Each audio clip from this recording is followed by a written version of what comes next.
সারা দেশে দ্বিতীয় দিনের মতো পণ্যবাহী নৌযান শ্রমিকদের ধর্মঘট চলছে। এতে স্থবিরতা বিরাজ করছে উত্তরাঞ্চলের একমাত্র নদী বন্দর সিরাজগঞ্জের বাঘাবাড়িতে।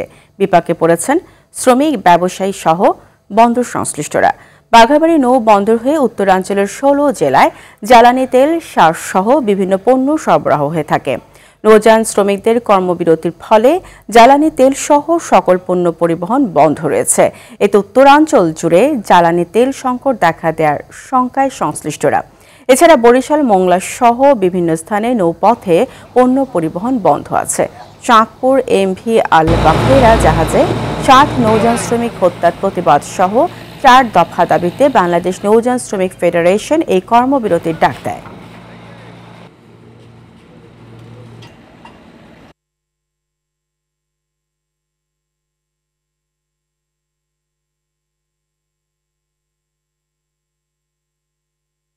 দর্শক, ধর্মঘটের বিষয়ে আরও জানাতে নারায়ণগঞ্জ থেকে সরাসরি যোগ দিচ্ছেন সহকর্মী আনোয়ার হোসেন। আনোয়ার, ধর্মঘটে পণ্য পরিবহন বন্ধ থাকায় কি প্রভাব পড়ছে জানাবেন।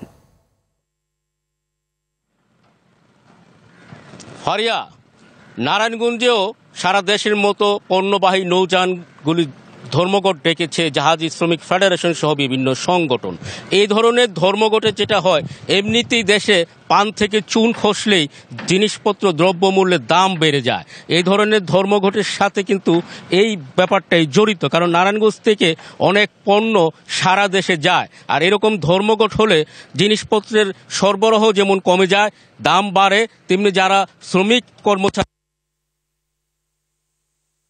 আগস্ট থেকে কিন্তু শুরু হয়েছে বিভিন্ন গেল ৫ই আগস্ট থেকে কিন্তু শুরু হয়েছে যে ঘটনা, জাহাজের মধ্যে যে ৭ জন খুন হয়েছে, এই ৭ জন খুনের সাথে কিন্তু অল্প সময়ের মধ্যেই জাহাজেরই একজন স্টাফকে গ্রেফতার করেছে র্যাব ১১ এবং সেই স্টাফ কিন্তু প্রাথমিক স্বীকারোক্তিতে জানিয়েছে যে কি কারণে, কেন তিনি কিভাবে খুন করলেন। কিন্তু এই প্রশ্ন উঠলেও জাহাজি শ্রমিক ফেডারেশনরা যখন বিক্ষোভ করছেন, তারা বলছেন যে একজনের পক্ষে এমন খুন করা সম্ভব নয়। এর পেছনে কারা কারা আছেন তা খতিয়ে তাদেরকে ধরতে হবে এবং আরো কিছু দাবিতে তারা এই ধরনের ধর্মঘট ডেকেছেন। বলা চলে শুধুমাত্র সন্দেহের বশবর্তী হয়ে তারা এই কথা বলছেন।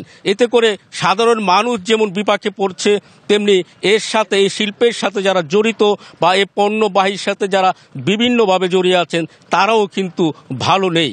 এই ধরনের ধর্মঘটে অনেক সচেতন মহল বলছেন যে সরকারের উচিত আলোচনার টেবিলেই সমাধান করা। ফারিয়া।